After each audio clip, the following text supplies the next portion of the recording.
since the last time went so well when my friend Will recommended that I read Convenience Store Woman, I'm just going to assume that my friends know better than I do what I should be reading right now. So I have asked my friend Jill to recommend me my next book to read, and we're gonna check it out together right now. You might know Jill as the book bully here on BookTube. I'll put links to her videos below. I'll also link to her Twitter and her Instagram. She's fantastic. She has such great taste in books, and she's such a delight. So I hope you do check her out. But right now, let's see what she wants me to read. Much like I was with Will's recommendation last time, I'm extremely nervous as I press play on this thing. Okay. Hi Rick, fellow East Coaster and bibliophile. I think this is a super fun project that you're working on, and I felt like, as the book bully, I would be remiss not to participate and try to force you to read a book that I really like. Now I say a book I really like because, you know, of course there's many ways to approach a challenge like this, but I didn't feel like picking a book that you would suffer, because I think what I would like is for people to read books that I love and also love them. So originally I thought I was going to recommend Ducks Newburyport, because I do really enjoy this book. In case anyone has forgotten, this is the 1,000 page tome, it's quite large, that is basically just one sentence long. I think there's actually more like 8 sentences in here, but it is quite a hefty beast. I really enjoyed this book, but I actually think that no one should read Ducks Newburyport unless they're ready to read Ducks Newburyport, so I don't want to force it upon you, because this is a book that you should enjoy, you should read when you're ready. So the 2 books I've decided to let you pick from are 2 books that I love, the 2 nonfictions. The first is Hunger, A Memoir of My Body by Roxane Gay. Roxane Gay is a Black American, I think she's part Haitian as well.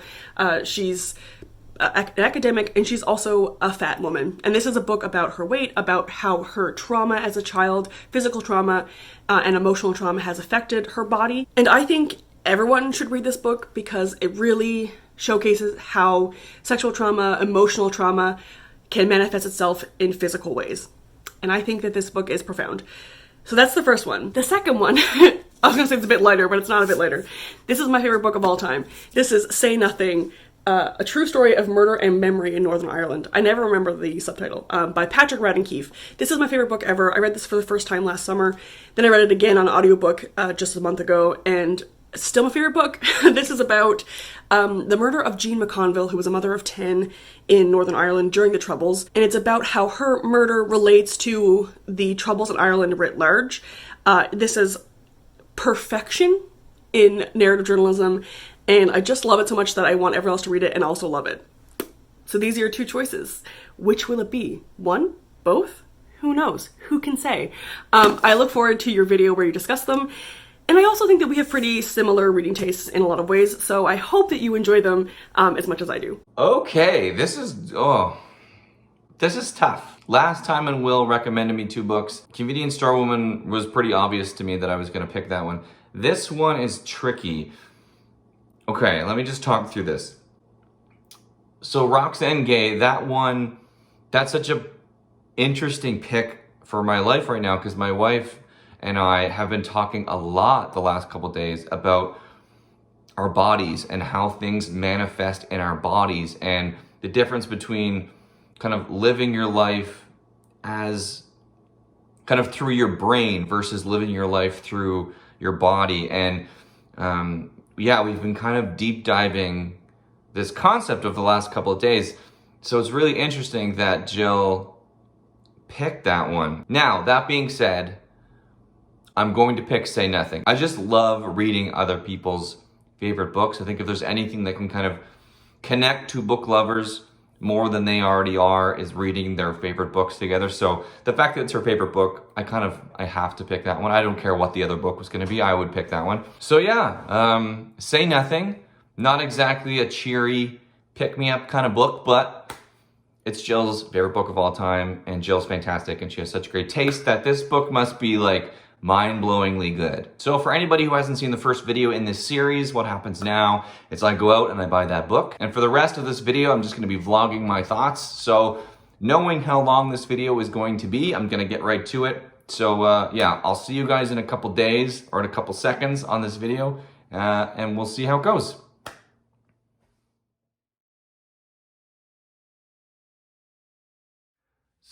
So yeah, it's taken me a long time to read this thing. I'm afraid I'm gonna have a really hard time talking about this and expressing myself properly because, look, this book is extraordinarily well done. For a historical document, it reads as grippingly as any true crime book that you've read in the last 5 years. It's 500 pages long and can only be described as a page turner, but it is 2020, and this continues to be an extremely strange and difficult year. So the entire time I was reading this book, mentally, I was here.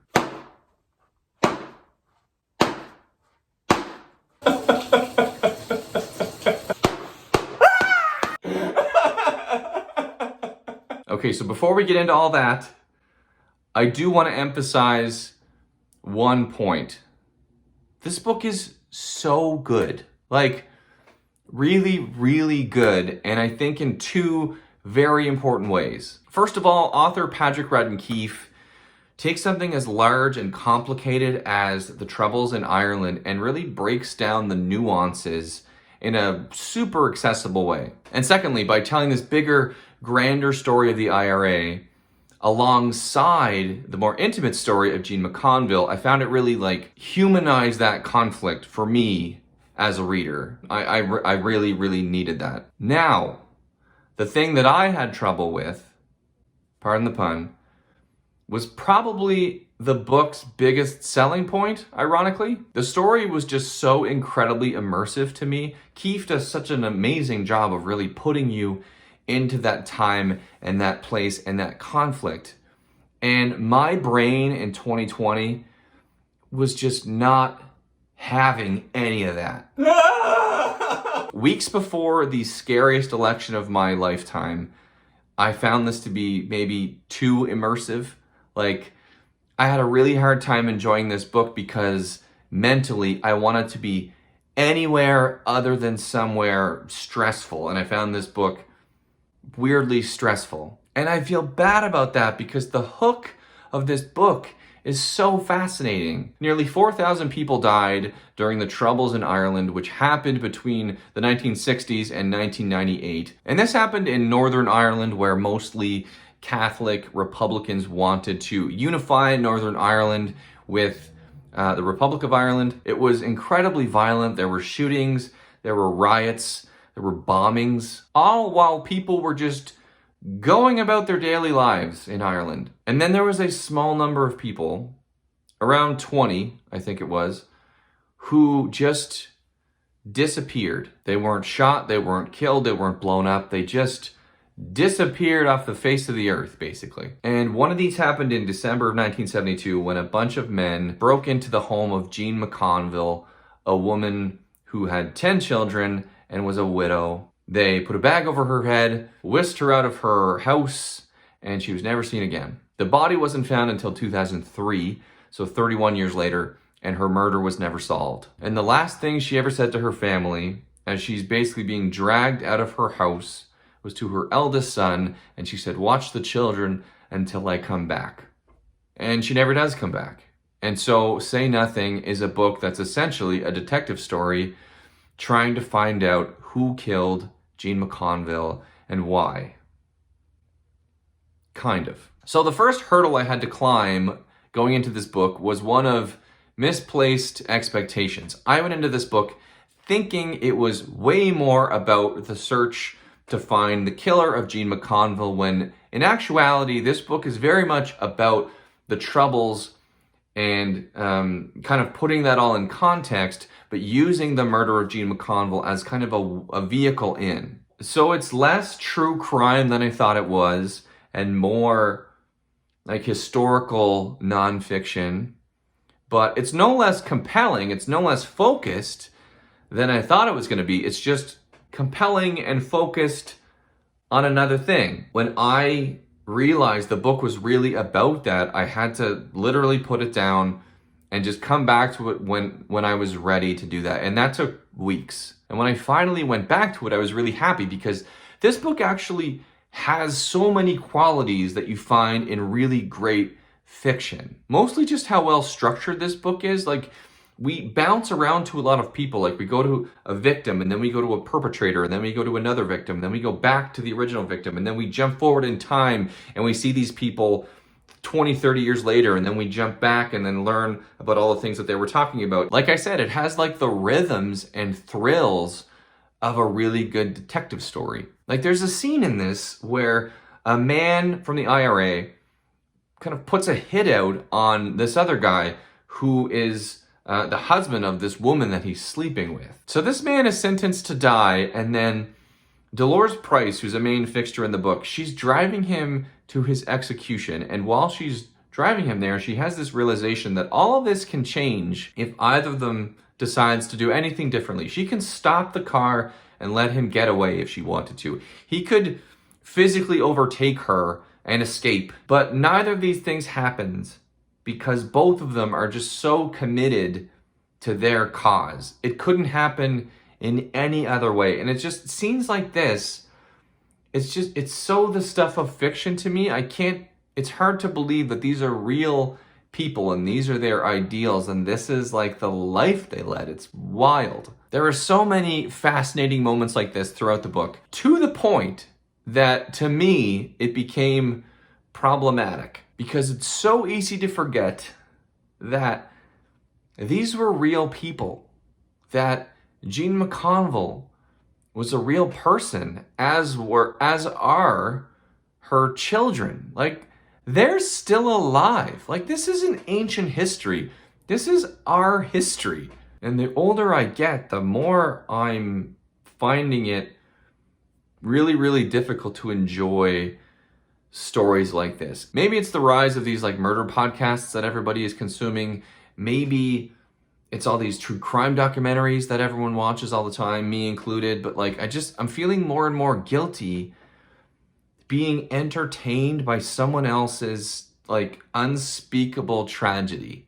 I just find it hard, like living through these last 6 months, literally watching people being killed on Twitter, having someone whose life is that's so separate from mine feel like an immediate part of my life all of a sudden, and kind of taking that in and processing that, and then picking up a book where a widowed mother of 10 is just killed in the night, and then treating that like any kind of entertainment.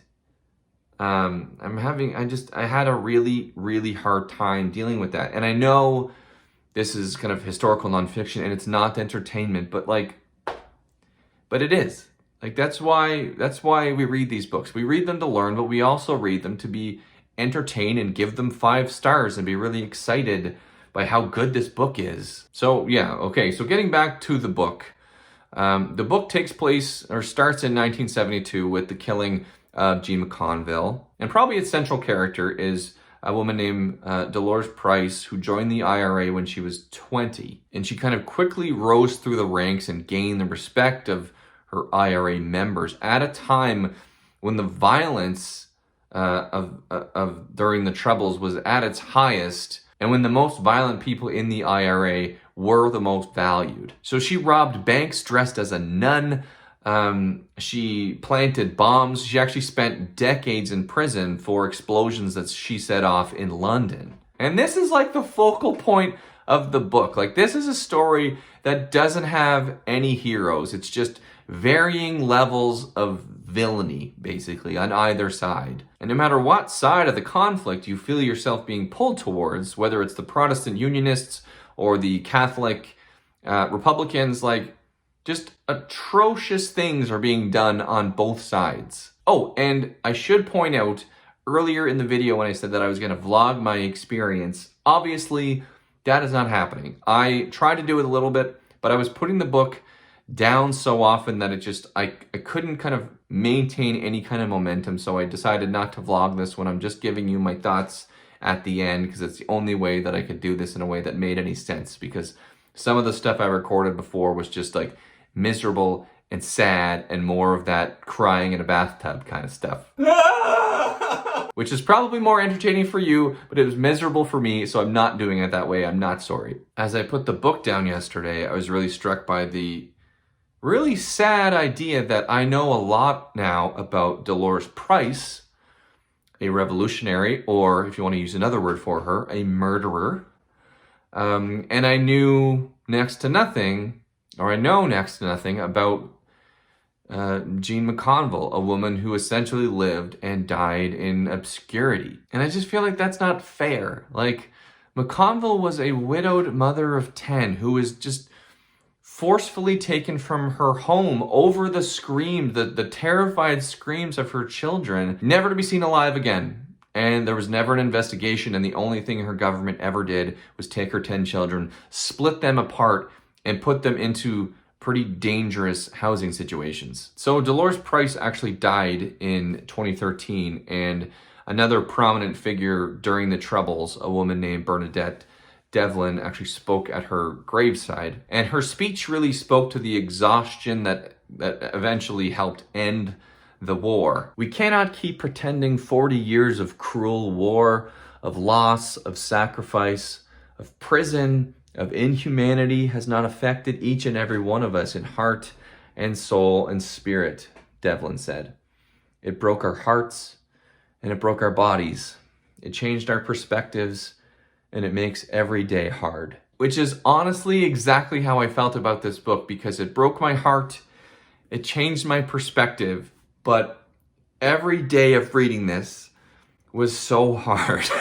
But it's so good. That's the tricky thing talking about this book for me. It's really, really good. It's so compelling. It's so accessible. It's so well researched. It's enthralling stuff. It's just, God, I just read, this wasn't the right time to read this book for me, obviously. And I want to recognize just how difficult it was, or must have been, for Patrick Radden Keefe to actually put this book together, because the entire time he's dealing with unreliable narrators and then putting it in its proper context in a way that actually makes sense and is true. And he did that. It's remarkable that he was able to write this book. So Jill, like I don't know how this video is going to come out in the edit, but I'm afraid that it's going to come off like I didn't like this experience, or I didn't like this book, or I wish you didn't recommend me this book. I'm so happy that you recommended me this book, because I never would have read it to begin with. And by some miracle, if I had, I would have put this down and I wouldn't have picked it up again. But because it was such a strong recommendation from you, since I had promised you doing this video that I would read any book that you recommended to me and read it all the way through, I did. And I'm so happy that I did, because this is a book I would have chickened out on, and I wouldn't have gotten to the end and had that full experience, because I feel like it's a book that I would have like put down and been like, this is a 2-star book for me. It didn't work.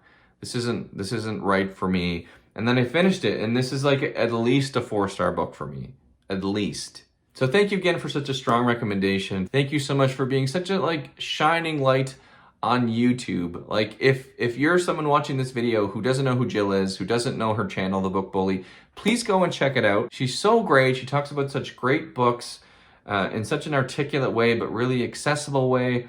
She's Canadian, which is amazing. She's just the biggest sweetheart in the world. I will put links to her stuff down below, a couple of videos that are really, really good that I think you should check out. And yeah, follow Jill. She's the best. She's the absolute best. So if you want to recommend me a book, please do that. This is the second one that I've done. I've loved both experiences. They were both very different, but that's why I wanted to do this. I want to be exposed to books that maybe I normally wouldn't read.